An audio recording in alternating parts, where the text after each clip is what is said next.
Hello दोस्तों, स्वागत है आपका हमारे चैनल में। देखिए, आज हम बात करने वाले हैं कि पॉलिटेक्निक क्या है।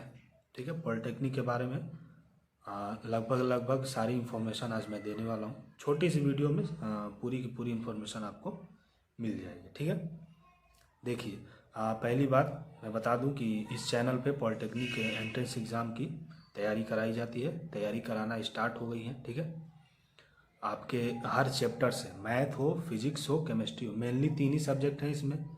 पॉलिटेक्निक एंट्रेंस एग्जाम में मेनली तीन ही सब्जेक्ट हैं, फिजिक्स, केमिस्ट्री और मैथ। ठीक है, अब देखिए, अब यहाँ पे इन तीनों के इम्पोर्टेंट क्वेश्चन आपको इस चैनल पे कराए जाएंगे क्या, कराने स्टार्ट हो गए हैं। ठीक है ना, लगभग लगभग 2 वीडियो ऑलरेडी गए हैं मैथ के। ठीक है, केमिस्ट्री, फिजिक्स सभी के जाने वाले हैं और पूरा चैप्टर मैं ख़त्म करा दूंगा इम्पोर्टेंट क्वेश्चन वाला। ठीक है ना, और क्वेश्चन ही नहीं, उसमें क्वेश्चन के साथ आपको कॉन्सेप्ट भी। ठीक है, क्योंकि अभी यहाँ पे थोड़ा सा ना, क्या कहते हैं कि अभी उतना जो मैं सही से नहीं कर पा रहा हूँ ना, क्योंकि सही से नहीं कर पाने का मतलब है कि हमारे पास जो सामान है वो उपलब्ध नहीं है अभी। ठीक है, थोड़ी सी कंडीशन अभी ख़राब है, तो सिर्फ इम्पोर्टेंट क्वेश्चन ही आपको मिलेंगे। ठीक है, आप पेशेंस के साथ, आप विश्वास के साथ पढ़िए। देखिए, मैंने भी एंट्रेंस एग्जाम दिया हुआ है। ठीक है ना, 2 बार दिया हुआ है मैंने, एक बार 10th के लेवल पे, एक बार 12th के लेवल पे। ठीक है, दिया 10th के लेवल पे भी निकला, लेकिन मुझे 12th करना था, इसलिए मैंने ये नहीं किया। ठीक, अब देखिए, अब बात करते हैं कि पॉलिटेक्निक क्या है। ठीक है, देखिए, पॉलिटेक्निक एक टेक्निकल कोर्स है। ठीक है, पॉलिटेक्निक एक टेक्निकल कोर्स है। ठीक है, इसी को हम कहते हैं डिप्लोमा इन इंजीनियरिंग। पॉलिटेक्निक को ही हम कहते हैं कि डिप्लोमा इन इंजीनियरिंग। ठीक है ना, अब पॉलिटेक्निक को क्या है ये तो पता चल गया कि एक टेक्निकल कोर्स है। ठीक है, इसमें बहुत सारे ब्रांचेस होते हैं, आपके इंटरेस्ट के हिसाब से आपको ब्रांचेस चूज़ करने होते हैं। ठीक है ना, किस में इंटरेस्ट है।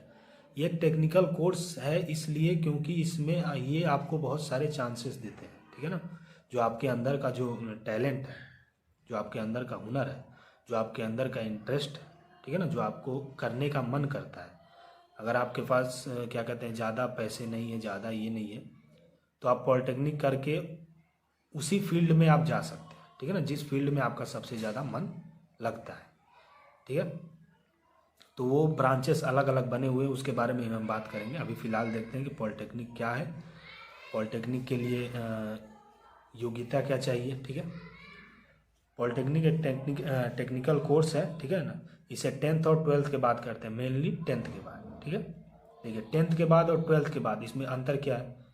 देखिए, 10th के बाद अगर आप पॉलिटेक्निक करते हैं तो आपका जो पॉलिटेक्निक कोर्स है वो 3 साल का हो जाएगा। ध्यान से समझिएगा। ठीक है, 10th के बाद अगर करते हैं तो आपका जो कोर्स है वो 3 साल का हो जाएगा। अगर 12th के बाद करते हैं तो जिसे हम बोलते हैं लेटरल एंट्री। ठीक है ना, 12th के बाद जो फॉर्म भरे जाते हैं, 12th के बेसिस पे जो फॉर्म भरे जाते हैं उसे हम बोलते हैं लेटरल एंट्री। ठीक है, तो 12th के बाद अगर 12th के बेस पे अगर आप फॉर्म भरते हैं पॉलिटेक्निक एंट्रेंस एग्ज़ाम का, लेटरल एंट्री का 12th के बेस पे भरा जाता है। अगर आप फॉर्म भरते हैं तो आपका जो कोर्स है वो 2 साल का हो जाएगा। आपके दिमाग में आ रहा हो कि भाई साहब 10th के बाद 3 साल, 12th के बाद 2 साल, तो 12th के बाद ही करें हम। अगर कई लोगों ने तो, आप में से कई लोगों ने तो 12th कर भी लिया होगा, तो मेरी बात सुन के अब लग रहा हो कि 12th के बाद ही हम करें। ठीक है, लेकिन मेरे हिसाब से अब अगर आप मुझसे पूछें तो मैं आपको सजेस्ट करूंगा कि आप 12th के बेस पे ना भरें। ठीक है, क्यों, ऐसा क्यों मैं बोल रहा हूँ वो भी मैं आपको बताता हूँ। देखिए, 10th के बेस पे 3 साल का होता है, राइट। 12th के बेस पे 2 साल का। 12th के बेस वाला जो होता है उसे हम लेटरल एंट्री बोलते हैं। ठीक है, देखिए, अगर आप ज़्यादातर देखें वैकेंसीज की बात करते हैं पहले। अगर वैकेंसीज ज़्यादा देखेंगे, अगर प्राइवेट में हो या फिर आपका हो गवर्नमेंट में, ठीक है, वहाँ पे 3 साल का ज़्यादा से ज़्यादा चांसेस होते हैं। जो आपका डिप्लोमा मांगेगा वो 3 साल का मांगेगा, प्राइवेट में भी और गवर्नमेंट में भी। बहुत कम चांसेस होते हैं जहाँ पे आपका लेटरल एंट्री मांगता है। ठीक है ना, अलाउ होता है। लेटरल एंट्री मेरे हिसाब से कि प्राइवेट में ही अलाउ है। ठीक है ना, सरकारी मतलब प्राइवेट बहुत कम चांसेस होते हैं। सबसे ज़्यादा जो मान्यता होती है जिसके बेस पे सबसे ज़्यादा जॉब्स मिलती हैं वो 3 साल का जो डिप्लोमा किया होता है उसी को जल्दी जॉब मिलती है। ठीक है, अब लेटरल एंट्री के बारे में बात करें। 12th के बाद जो होता है, देखिए 12th के बाद अगर आप करते हैं लेटरल एंट्री तो आपका डायरेक्ट एडमिशन पता है किस में होता है? सेकेंड ईयर में। ठीक है, डायरेक्ट एडमिशन आपका सेकेंड ईयर में होता है। सेकेंड ईयर पढ़ेंगे, सेकेंड ईयर में एडमिशन हुआ, सेकेंड ईयर थर्ड ईयर 2 साल में आपका खत्म। लेकिन 10th के बेसिस पे भरेंगे तो 3 साल का। ठीक है, और ज़्यादातर वैकेंसीज जो आती है वो 10th के बेसिस पे ही आती है, मतलब कि आपको 3 साल का डिप्लोमा ही मांगेगा। तो अगर आप 10th के बेस पे भरेंगे तभी आपका 3 साल का कंप्लीट हो पाएगा। ठीक है, तो मैं सजेस्ट करूँगा कि आप 3 साल का ही भरें। एक बार देख लीजिए ना, क्या कहते हैं, प्राइवेट में मैंने देखा था, क्या कहते हैं, जॉब्स कैंपस सिलेक्शन वगैरह सब आए थे, तो उसमें मेनली 3 साल का मैंने भी देखा, क्योंकि मैं भी अभी पॉलिटेक्निक कर रहा हूँ। ठीक है ना, तो वहाँ पे 3 साल वाला ज़्यादा प्राइवेट में मांग रहे थे। ठीक है, तो गवर्नमेंट में तो गवर्नमेंट का छोड़िए, मैं प्राइवेट का ही लेके चल रहा हूँ ना, क्योंकि दोनों लेके चलना है। ठीक है, तो मेरे हिसाब से आप 10th के बेस पे ही भरें। ठीक है, 3 साल में आपको एक फ़ायदा ये भी हो जाएगा कि फर्स्ट ईयर में आपको फर्स्ट सेमेस्टर में कोई फेल नहीं करेगा। ठीक है ना, ये सच है, वहाँ पे उपस्थित रहिए। किसी भी अगर नए कॉलेज में अगर मेरे कहने का जो मतलब वो समझिए। ठीक है ना, किसी भी अगर हम नए कॉलेज में जाते हैं तो वहाँ का माहौल समझने में टाइम लगता है। सही है, वहाँ की पढ़ाई समझने में टाइम लगती है। ठीक है, वहाँ का जो कल्चर है, अगर हम दूर शहर में जाके पढ़ते हैं तो वहाँ का कल्चर समझने में थोड़ा टाइम लगता है। ठीक है, तो ऐसा नहीं है कि एक ही बार में जाके फर्स्ट सेमेस्टर में आप कितना भी क्या बोलते हैं तेज हो, फर्स्ट सेमेस्टर में आप ज़्यादा अच्छे नंबर नहीं ला पाए। प्रेशर उतना बढ़ जाता है ना, नए लोग, नई जगह, सारी चीज़ें आपकी नई नई। ठीक है ना, हॉस्टल्स वगैरह हैं फिर से, या आप बाहर रूम लेके, मैं बाहर रूम लेके रहता हूँ। ठीक है, मैं यहाँ पे आया था, मैंने फर्स्ट सेमेस्टर में जब मैं यहाँ पे आया था तो मेरे साथ भी वही प्रॉब्लम हुआ। तो फर्स्ट सेमेस्टर में हम संभल जाते हैं। ठीक है ना, यहाँ के माहौल में घुल जाते हैं, तो कम नंबर भी आता है तो कोई टेंशन नहीं है। ठीक है, फेल नहीं होते हैं। लेकिन सेकेंड ईयर में अगर लेटरल एंट्री में लेते हो तो ये चांस आपको नहीं मिलता है, फेल तो फेल। बात समझ रहे हैं ना, लेटरल एंट्री में आपको ये चांस नहीं मिलेगा, फेल तो फेल। डायरेक्ट सेकेंड ईयर में एडमिशन हो गया तो आप, अगर आपके कम नंबर है तो भैया आपका बैक लगना तय है। ठीक है, फर्स्ट सेमेस्टर में नहीं, अगर 3 साल का करेंगे फर्स्ट सेमेस्टर में, क्योंकि फर्स्ट सेमेस्टर में टीचर्स को भी पता होता है कि भैया लड़के दूर दूर से आए हैं, तो कम से कम फर्स्ट सेमेस्टर में इन्हें संभालने का मौका दिया जाए। इसीलिए वो हमारे जो क्या कहते हैं सब्जेक्ट्स हैं उसमें बैक नहीं लगाते। ठीक है, बहुत सारे रीज़न है, तो आप समझ सकते हैं कि मैं क्यों कह रहा हूँ कि 10th के बेसिस पे ही जो है आप फॉर्म भरिएगा, भले ही 1 साल और बर्बाद जाए। ठीक है ना, 5 साल 6 साल कितने टाइम क्या कहते हैं तैयारी करने में लड़के लगा दे रहे हैं, ये करने में, तो 1 साल और जाए क्या दिक्कत है। तो आप 10th के बेस पे ही 3 साल का ही भरिएगा, मेरी अगर माने तो, आगे आपकी मर्जी। ठीक है, ये हो गया आपका पॉलिटेक्निक। ठीक है, अब देखिए पॉलिटेक्निक जो है ना, पॉलिटेक्निक करने के बाद आपको सर्टिफिकेट मिलता है। बीटेक और पॉलिटेक्निक में थोड़ा अंतर समझ लीजिए। बीटेक एक डिग्री है, जैसे ग्रेजुएशन है, ये सच्चाई है। ठीक है ना, ग्रेजुएशन है, वैसे ही बीटेक है। ठीक है, वो डिग्री देता है, लेकिन हमारा पॉलिटेक्निक जो है वो हमें सर्टिफिकेट देता है। सर्टिफिकेट का मतलब कि वेल ट्रेंड। ठीक है ना, वेल ट्रेंड मतलब सर्टिफिकेट देख के ही पता चल जाता है कि भैया इससे ज़्यादा सवाल नहीं। कंपनी वाले भी देखते हैं कि डिप्लोमा का सर्टिफिकेट है तो ज़्यादा आपसे सवाल नहीं पूछेंगे, क्योंकि सर्टिफिकेट का मतलब है कि भैया ये बंदा वेल ट्रेंड है। ठीक है ना, इससे ज़्यादा सवाल ना करो, इसे चुपचाप काम दो, ये काम करेगा और सही तरीके से करेगा, क्योंकि इसके पास सर्टिफिकेट है, डिग्री नहीं। ठीक है, और बीटेक करने के बाद जॉब आसानी से नहीं मिलेगी, लेकिन पॉलिटेक्निक करने के बाद जॉब मिल जाएगी।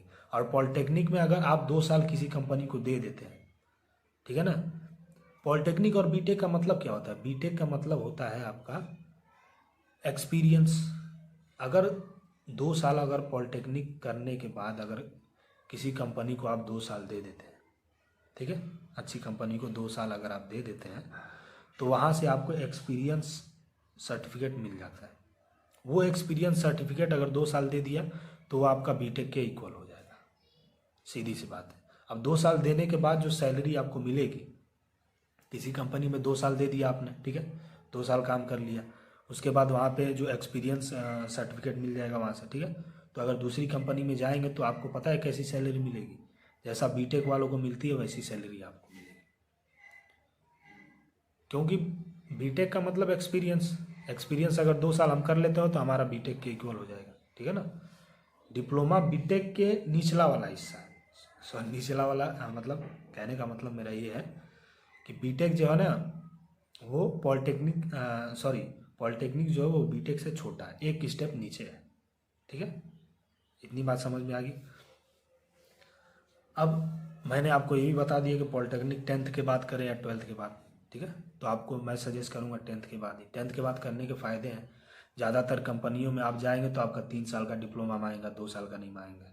ज़्यादातर कंपनियों में 90% कंपनियों में आपको 10th के बेस पे ही क्या कहते हैं डिप्लोमा मांगेगा, ठीक है ना। 3 साल वाला ही डिप्लोमा आपसे मांगेगा, 2 साल वाला नहीं मांगेगा, ठीक है। बाकी आपका मर्जी, 12th के बाद भी कर सकते हैं, 12th के बाद लेटरल एंट्री पे होगा आपका, ठीक है, वैसे भी कर सकते हैं, आपकी इच्छा। अब पॉलिटेक्निक डिप्लोमा के लाभ थोड़ा देख लेते हैं कि पॉलिटेक्निक करने के लाभ क्या है। देखिए जो हमारा पॉलिटेक्निक है उसका लाभ क्या है वो थोड़ा समझ लेते हैं, ठीक है। देखिए पॉलिटेक्निक करने के बाद आपको एक टेक्निकल सर्टिफिकेट मिल जाता है। टेक्निकल सर्टिफिकेट मैंने आपको बताया क्या है, मतलब वेल ट्रेंड, भैया ये परफेक्ट है, इस काम में परफेक्ट है, जिस भी फील्ड में आपने अब वो फील्ड के बारे में मैं बात करूँगा, ठीक है ना। कौन कौन से ग्रुप हैं, मेनली ग्रुप ए है, ठीक है। उसमें आपका civil, electrical, mechanical, computer science, ये सारी चीज़ें आती हैं, ठीक है ना। फर्स्ट नंबर पे सिविल है, सेकंड पे मैकेनिकल, थर्ड पे इलेक्ट्रिकल और फोर्थ पे कंप्यूटर साइंस। मतलब रैंकिंग के हिसाब से ज़्यादा कौन से ब्रांचेस बच्चे चूज करते हैं इस हिसाब से, ठीक है। अब किस में जॉब मिलना आसान है वो भी मैं बताऊंगा, पहले मैं आपको बता देता हूँ कि डिप्लोमा करने के जो फ़ायदे हैं वो क्या क्या है, ठीक है। देखिए पॉलिटेक्निक डिप्लोमा करने के बाद आपको एक टेक्निकल सर्टिफिकेट मिलता है, ठीक है। टेक्निकल सर्टिफिकेट का मतलब कि आप भैया इस फील्ड में महारत आपने हासिल कर ली, आपसे ज़्यादा सवाल करने की ज़रूरत नहीं है, कंपनी वाला आएगा थोड़ा बहुत सवाल पूछेगा उसके बाद आपको काम दे देगा, ठीक है, क्योंकि वो सर्टिफिकेट आपके पास है। अगर डिग्री होती तो भैया अच्छे से क्या कहते हैं आपका इंटरव्यू लेगा, लेकिन डिग्री नहीं है, टेक्निकल कोर्स है, ये एक फ़ायदा है।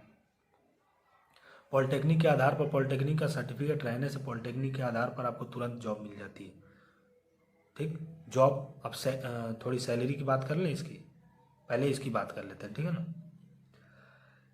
इस सर्टिफिकेट के बाद आप जूनियर इंजीनियर बन जाते हैं, ठीक है ना। जूनियर इंजीनियर के पद के लिए जितनी भी क्या बोलते हैं जो भी फॉर्म्स वगैरह आते हैं सरकारी में, जूनियर इंजीनियर के लेवल पे, जैसे एसएससी, जेईई है, डीआरडीओ है, ये सारी चीज़ें हैं ना रेलवे की, इसमें आप फॉर्म भर सकते हैं, ठीक है, इसके लिए अप्लाई कर सकते हैं। ये फ़ायदा है डिप्लोमा करने का।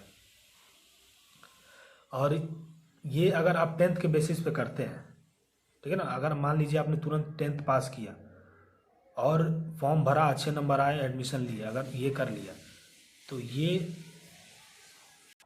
देखिए जो 10th के लेवल पे मैं बता रहा था आपको, ठीक है, 10th के लेवल पे करने का फ़ायदा एक और है, क्योंकि ये जो पॉलिटेक्निक है ना इसे इंटरमीडिएट की मान्यता प्राप्त है, समझ में आई।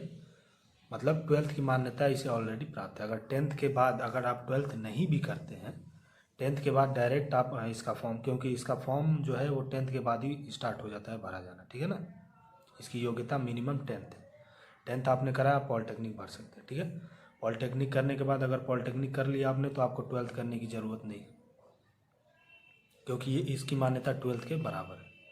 ये फ़ायदा एक है, ठीक है। अगर आप डिप्लोमा की पढ़ाई अच्छे ढंग से करते हैं, ठीक है ना, तो आपको समझदारी इंटरमीडिएट किए हुए छात्र से ज़्यादा होती है और इसके अलावा ज्ञान भी ज़्यादा होता है।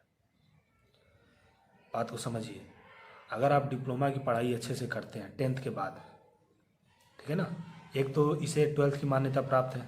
अगर किसी ने 12th करा है, आपने 10th के बाद डिप्लोमा करा है, तो दोनों की मान्यता एक जैसी है, बराबर है, ठीक है। जो 12th के बाद जो जो फॉर्म भर सकता है, आप डिप्लोमा करने के बाद वो फॉर्म भर सकते हैं, ठीक है ना, गवर्नमेंट वाले, ठीक है। एक आध दो जगह ऐसी होती है जहाँ पर फॉर्म नहीं भरा जाता डिप्लोमा का, बाकी सिमिलैरिटी है पूरी, ठीक है।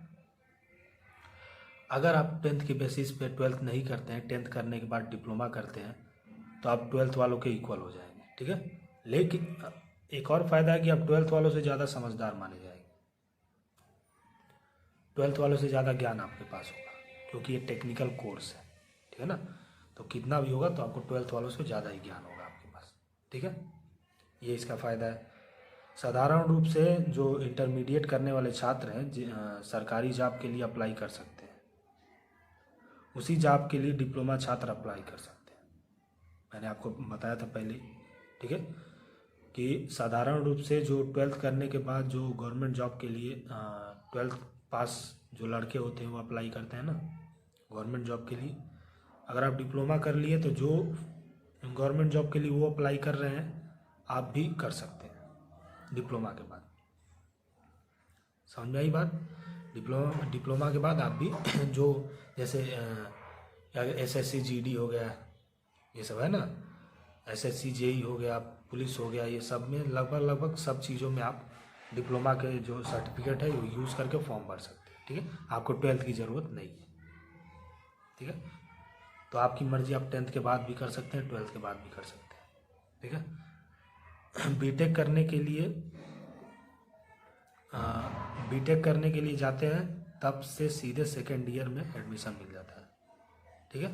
देखिए, अगर हम डिप्लोमा के बाद अगर हमारे माइंड में है कि एक स्टेप और ऊपर पढ़ा जाए यानी बीटेक किया जाए, आपकी फाइनेंशियल कंडीशन, जो घर की फाइनेंशियल कंडीशन है वो अगर आपको सही है, तो मैं आपको सजेस्ट करूँगा कि आप पॉलिटेक्निक के बाद बीटेक करने की कोशिश करें। क्यों? पहली बात कि पॉलिटेक्निक के सर्टिफिकेट से एक स्टेप आगे है बीटेक का सर्टिफिकेट, ठीक है ना, बीटेक का डिग्री, ठीक है। तो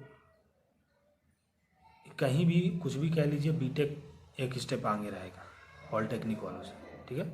तो अगर आपकी परिवार की फाइनेंशियल कंडीशन सही है, ठीक है ना, कोई वैसी बात ये है नहीं कि आपको कमाना अभी ज़रूरी है, वैसी कोई बात अगर नहीं है, तो आप मेरे हिसाब से पॉलिटेक्निक करने के बाद आप बीटेक करें, ठीक है। अगर पॉलिटेक्निक करने के बाद अगर आप बीटेक करते हैं तो उसमें आपका 1 साल बच जाएगा, क्योंकि पॉलिटेक्निक करने के बाद बीटेक करेंगे तो आपका डायरेक्ट सेकेंड ईयर में एडमिशन हो जाएगा, ठीक है। तो वहाँ पे 1 साल आप बचा सकते हैं। हाँ, लेकिन बीटेक तभी करिएगा जब आपकी फाइनेंशियल कंडीशन परिवार की सही हो, क्योंकि परिवार को लेके चलना जरूरी है, ये बात ध्यान में रखिए, ठीक है ना। ऐसा नहीं कि पिताजी मजबूर है, पिताजी के पास पैसे है नहीं तो आप आसमान में उड़ने लगे, है ना। मोटिवेशन वाले जितने भी मोटिवेशनल चैनल देख के सबको है भागो सपने के पीछे, पता चला परिवार छूट गया, ठीक है ना। कभी कभी ऐसा होता है कि कामयाबी मिल भी जाती है, लेकिन साथ में सेलिब्रेट करने के लिए कोई होता नहीं है। तो फर्स्ट परिवार, टेंशन उतना नहीं देना है फैमिली को, ठीक है ना। खासकर फैमिली को छोड़ो ना, रिश्तेदार छोड़ो, माँ बाप, ठीक है ना, मम्मी पापा को टेंशन नहीं देना है। मम्मी पापा से प्यार से जाके पूछना है किसी भी काम के लिए, ठीक है ना, कि पापा मैं अब बीटेक करना चाहता हूँ, कर लूँ या नहीं, मतलब आपके पास पैसे हैं, मतलब खुल के थोड़ा ना फ्रेंडली बात कीजिए पिताजी से, उसके बाद आगे कोई भी काम कीजिए, ठीक है। टेंशन नहीं देना है, इतना बात याद रखिए। टेंशन देना है लेकिन उतना नहीं देना है, ठीक है ना। देखिए, इंजीनियरिंग के क्षेत्र में कामयाब होने के लिए एक सही रास्ता है। अगर आप डिप्लोमा कर लेते हो, आप हमेशा के लिए एक जूनियर इंजीनियर बन जाते हैं, ठीक है ना। डिप्लोमा करने के बाद मतलब पॉलिटेक्निक करने के बाद आपको ये है कि आपको प्रॉब्लम तो नहीं होगी, जॉब के लिए प्रॉब्लम नहीं होगी, ठीक है ना। कमाने खाने भर तो आप आराम से निकाल लोगे, समझ रहे हो बात। कमाने खाने के लिए आप आराम से निकाल सकते हो। जॉब के लिए ऐसा नहीं होगा ना, कभी कभी होता है कि हमारे पास डिग्रियाँ बहुत पड़ी है, जॉब नहीं मिलती है, होता है, कितना भी ट्राई करो। लेकिन डिप्लोमा ऐसा है कि आपको नौकरियाँ चुटकियों में मिल जाएंगी। हाँ, भले ही वेतन कम होगा, थोड़ा वेतन के बारे में भी हम बात करेंगे, ठीक है, लेकिन आपको जल्दी मिल जाएंगे। तो बहुत सारे ऐसे फ़ायदे डिप्लोमा करने के, ठीक है। अब हम थोड़ा वेतन पे बात कर लें। सैलरी, देखिए गवर्नमेंट सेक्टर में और प्राइवेट सेक्टर में दोनों में बात करते हैं, ठीक है। पहले प्राइवेट सेक्टर की अगर बात करें, देखिए मैं मोबाइल में ज़्यादा देख नहीं रहा हूँ क्योंकि मेरी आँखों में थोड़ा सा प्रॉब्लम हो रहा है, ठीक है ना, देखने से शायद दर्द हो रहा है क्योंकि अभी अभी मैंने वीडियो रिकॉर्ड करा है तो प्रॉब्लम हो रहा है ना, ज़्यादा देर देखना भी नहीं चाहिए मोबाइल में, ठीक है, इसीलिए मैं ऊपर बार बार देख रहा हूँ, तो उससे कुछ ये नहीं है, ठीक है। देखिए अगर प्राइवेट सेक्टर में मैं बात करूँ कि प्राइवेट सेक्टर में वेतन कितना है, प्राइवेट सेक्टर में आपको स्टार्टिंग में 10,000 से 20,000 के बीच में ही मिलेंगे स्टार्टिंग में, ठीक है ना। कई 10,000 से 20, अगर मैं आपको सजेस्ट करूंगा कि अगर आप प्राइवेट सेक्टर में जाते हैं, आपके पास कैंपस सिलेक्शन आता है या किसी कंपनी में जाते हैं, अगर 10,000 से नीचे सैलरी है तो आप उस कंपनी को ज्वाइन मत करिए क्योंकि वो आपका चूतिया काट रहा है, साफ साफ बात है, ठीक है ना। क्योंकि पॉलिटेक्निक करने वाले छात्रों का जूनियर इंजीनियर के लेवल पे नियुक्त किया जाता है, तो इसका मतलब कि वहाँ 10,000 और 20,000 के अराउंडिंग आपका जो है ना सैलरी होना चाहिए, तभी समझ सकते हैं कि वो आपको सच में रिस्पेक्ट दे रहा है, ठीक है, सच में सीरियस है। अगर 10,000 से नीचे है, 9,000 8,000, समझ लीजिए कि आपका चूतिया काट रहा है, वो आपको लेके सीरियस नहीं है, ठीक है। तो प्राइवेट सेक्टर में स्टार्टिंग जो सैलरी होती है वो 10,000 से 20,000 है, ठीक है। धीरे धीरे बढ़ता है, लेकिन बढ़ेगा कब, जब आपका एक्सपीरियंस हो जाएगा, ठीक है ना। स्टार्टिंग सैलरी 10 से 20,000 है, ठीक। 2 साल अगर आप कर लेते हैं तो आपको एक्सपीरियंस सर्टिफिकेट मिल जाएगा, तो भी एक्सपीरियंस जो वहाँ पे सर्टिफिकेट होता है वो मिल जाएगा कंपनी से। अगर दूसरी कंपनी में फिर आप 1-2 साल करने के बाद अगर जाते हैं आपको, तो आपका एक्सपीरियंस सर्टिफिकेट दे के वो आपको बीटेक वालों को जो सैलरी मिलती है वो सैलरी अब आपको मिलेगी, क्योंकि बीटेक का मतलब क्या, एक्सपीरियंस। पॉलिटेक्निक करने के बाद 2 साल अगर किसी कंपनी को दे दिया तो बीटेक के इक्वल हो गया, ठीक है, वही चीज़ है, आप ज़्यादा कुछ इसमें है नहीं। ये हो गई आपको वहाँ पे। प्राइवेट में अनलिमिटेड है, प्राइवेट में एक चीज़ और है, आपकी किस्मत, ठीक है ना, आपकी किस्मत, ठीक है। अगर किस्मत सही रही, अच्छे से आपने पढ़ाई किया, किस्मत सही रही, आपके कर्म सही रहे, ऊपर वाले का आशीर्वाद रहा, तो आप बहुत आगे चले जाएंगे, ठीक है। हाँ, लेकिन कंपनियां बदलते रहेंगी, ये नहीं कि एक ही कंपनी में जाके चिपक गए, 1 साल एक कंपनी, 1 साल एक कंपनी, 1 साल एक कंपनी, बदलते रहना है, ठीक है ना, तभी आपकी वेतन बढ़ेगी, नहीं तो ऐसे नहीं बढ़ेगी। कभी आपने सुना होगा कि अरे कई लड़के ऐसे ही हाँकते हैं, या कई टीचर्स होते हैं कि किसी कंपनी में 2 साल टिक जाओ, उसके बाद तुम्हारी धीरे धीरे सैलरी नहीं बढ़ती, धीरे धीरे आपका चूतिया होता है, वहाँ पे चूतिया काटा जाता है, ठीक है।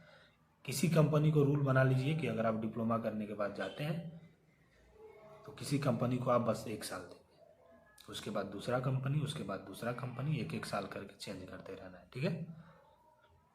ऐसे करके आपका जो है ना वेतन बढ़ता जाएगा, ठीक है। लास्ट आपका जाएगा 60 से ऊपर कम चांस है, ठीक है ना, 60 के नीचे ही रहेगा, 60 से ऊपर नहीं जाएगा। अब गवर्नमेंट सेक्टर में बात करें, देखिए प्राइवेट में तो आपका अगर आपने अच्छे से मेहनत किया तो अनलिमिटेड हो जाएगा, ठीक है ना, सैलरी का कोई एंड नहीं है कि यहीं तक मिलेगा, ठीक है, प्राइवेट में। अगर गवर्नमेंट सेक्टर की बात करें तो गवर्नमेंट सेक्टर में आपका लोको पायलट आ जाता है, एसएससी जेई आ जाता है, ठीक है, और डीआरडीओ आ जाता है, और भी बहुत सारी चीज़ें हैं। तो वहाँ पे स्टार्टिंग आपको 20 से 30 के बीच मिलेगी स्टार्टिंग, ठीक है। वहाँ पे भी एक्सपीरियंस करेंगे वही बढ़ता जाएगा, लेकिन वहाँ पे है कि जाते जाते एक सैलरी आपका फिक्स हो जाएगा, प्राइवेट में फिक्स नहीं रहेगा, है ना। अच्छी कंपनी अगर आपने पकड़ ली तो प्राइवेट में फिक्स नहीं रहेगा, आपका बढ़ता ही रहेगा, ठीक है, लेकिन गवर्नमेंट में फिक्स रहेगा। स्टार्टिंग आपको 20 से 30 मिलेगी, ज़्यादा से ज़्यादा 60-70 तक जाएगा, बस उससे आगे नहीं जाएगा, अब उतना ही आपको मिलेगा। ये हो गया आपका वेतन, ठीक है। तो और क्या है, लाभ हो ही गया, पॉलिटेक्निक करने के बाद प्राइवेट सेक्टर में सैलरी, गवर्नमेंट सेक्टर में सैलरी। मैंने वो क्वेश्चन लिख रखा था ना, क्या क्या मैं जो वीडियो बनाऊंगा तो क्या क्या बोलूँगा, सारा क्वेश्चन लिख रखा था, सारे क्वेश्चन का जवाब मैंने शॉर्ट में दे दिया, ठीक है ना।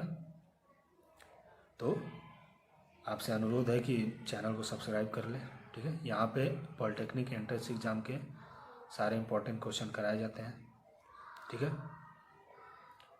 और ब्रांचेस की बात करें, कौन कौन सी ब्रांचेस है, तो उसके लिए मैं अलग से वीडियो बनाऊंगा, ठीक है, वो चैनल पे अपलोड कर दूंगा, आप देख लीजिए, क्योंकि ये वीडियो ज़्यादा लंबी हो रही है, ठीक है। तो चैनल को सब्सक्राइब कर लें, इस पर इंपॉर्टेंट क्वेश्चन कराए जाएंगे प्लस कॉन्सेप्ट। अब कॉन्सेप्ट के लिए मैं अलग से वीडियो नहीं ला रहा, ठीक है ना, इसी में कराऊंगा, लेकिन 100% गारंटी है कि जो सवाल मैं करा रहा हूँ वो प्रीवियस ईयर में आए हैं, उसमें से 80% चांस है कि आपके एंट्रेंस एग्जाम में आएंगे, वही क्वेश्चन नहीं लेकिन उसी टाइप के आएंगे, ठीक है ना, उसी कॉन्सेप्ट पे आएंगे। तो मिलते हैं अगले वीडियो में, तब तक के लिए टाटा बाय बाय।